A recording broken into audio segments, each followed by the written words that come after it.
സിനിമയുടെ തുടക്കത്തിൽ full ന്യൂഡായിട്ടുള്ള scene പച്ചയ്ക്ക് കാണിക്കുന്നുണ്ട്. അതുകൊണ്ട് തിയേറ്ററിക്കൽ എക്സ്പീരിയൻസ് ആണ്, അല്ലാതെ ഫോണിൽ കൊച്ചു സ്ക്രീനിലൊന്നും കണ്ടിട്ട് കാര്യം. വിശാഖം ഗായത്രിയുടെയും ലിപ് ലോക്കും ബെഡ്റൂം സീനും ഒരുപാട് കാണിച്ചിട്ടുണ്ട്.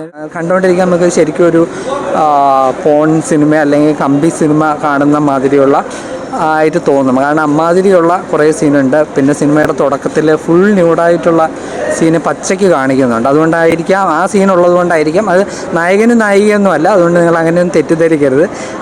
വേറൊരു ഇതായിട്ടാണ് കാണിക്കുന്നത്. അതുകൊണ്ടായിരിക്കും സിനിമയ്ക്ക് എ സർട്ടിഫിക്കറ്റ് കൊടുത്തിട്ടുള്ളത്. 5 പേര് സിനിമയിൽ കാണിക്കുന്നുണ്ട്, പക്ഷേ അവർക്ക് ഡയലോഗ് ഒന്നുമില്ല. അവരുടെ ആ ഒരു കഥാപാത്രം ആണ് ഈ സിനിമയിലെ ഏറ്റവും ദുരൂഹത നിറഞ്ഞ കഥാപാത്രം. പിന്നെ ഒരു പ്രത്യേക രീതിയിൽ ഈ സിനിമ ക്യാമറ എന്ന് പറയുമ്പോൾ നിങ്ങളുടെ കയ്യിലിരിക്കുന്ന ഈ മൊബൈൽ ക്യാമറയിൽ കൂടെ ഷൂട്ട് ചെയ്യുമ്പോൾ ഉള്ളത് അത് അങ്ങനെയാണ് കാണിച്ചേക്കുന്നത്. ഈ സിനിമ ഫുള്ളും ഈ പറഞ്ഞ പോലെ വിശാഖം ഗായത്രിയുടെയും ലിപ് ലോക്കും ബെഡ്റൂം സീനും ഒരുപാട് കാണിച്ചിട്ടുണ്ട്. ഒരുപക്ഷെ മലയാള സിനിമയിലെ നോർമൽ സിനിമയിലുള്ള ഏറ്റവും വലിയ ഹോട്ടായിട്ടുള്ള സിനിമയായിരിക്കും എന്ന് വേണമെങ്കിൽ പറയാം. അത് കാണാൻ വേണ്ടിയിട്ട് ആരും വരണ്ട.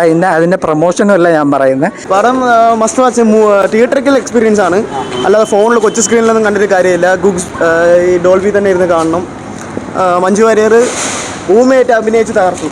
പടം ഗൂസ് ബംസ് ആണ് എപ്പോഴും, എന്ന് വെച്ചാൽ മിസ്റ്ററിയാണ്.